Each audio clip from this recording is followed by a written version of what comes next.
Seorang wanita melepaskan gaun mewahnya, lalu mengambil alat pengait dari lengannya. Ia memanjat ke puncak patung di istana, mengikat tali, lalu melompat turun. Tepat saat para penjaga berbalik, ia mendarat dengan anggun di balkon. Dengan cepat, ia melepas tali dan bersembunyi di balik pilar. Dari rambutnya, ia mengambil jepit rambut dan memilih yang paling cocok sebagai kunci serbaguna. Dengan satu gerakan, ia membuka pintu dan menyusup ke dalam istana yang dijaga ketat. Ia berjalan menuju perapian, mengaktifkan mekanisme tersembunyi. Dinding perlahan terbuka, menampakkan lorong rahasia. Dengan santai ia masuk dan menemukan target misinya, sebuah kalung berlian yang sangat berharga. Saat hendak mengambilnya, ia merasakan sesuatu yang aneh. Dengan sigap ia mengeluarkan pita dan melemparkannya. Seketika pita itu terpotong menjadi banyak bagian, tanda adanya jebakan tak kasat mata. Tanpa panik, ia mengeluarkan bedak, meniupkannya ke udara. Partikel halus itu mengungkap benang-benang tipis jebakan. Ia melompat lincah, bergerak seperti ikan di antara celah benang. Dengan elegan ia berdiri, mengangkat sedikit gaunnya, lalu melangkah melewati rintangan terakhir.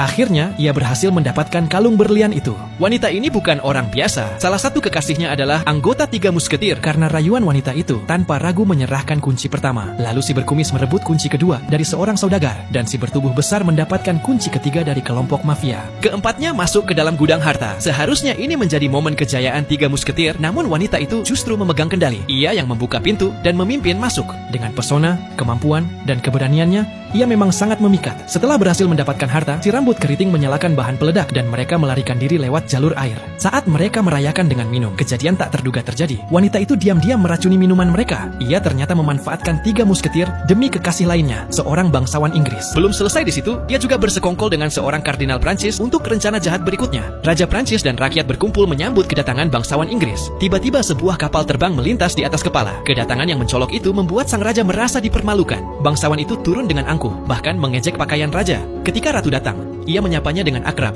membuat raja cemburu. Kardinal melihat peluang ini dan menyusun rencana. Ia meminta wanita itu mencuri kalung berlian milik ratu, lalu memfitnah bahwa ratu memberikannya kepada bangsawan Inggris sebagai tanda cinta. Surat palsu pun disiapkan sebagai bukti. Tujuannya adalah membuat raja marah dan menyerang Inggris. Saat kedua negara berperang, sang kardinal akan muncul sebagai penengah dan mengambil alih kekuasaan. Sementara raja masih sibuk memikirkan perasaannya, wanita itu sudah masuk ke kamar ratu, menyembunyikan surat palsu dan mencuri kalung. Ratu yang cerdas segera menyadari kehilangan itu dan mencurigai kardinal, namun karena raja sangat mempercayainya, ratu kesulitan membuktikan kebenaran. Seorang pelayan bernama Xenia menawarkan bantuan. Ia mengenal seorang pemuda yang dekat dengan Tiga Musketir.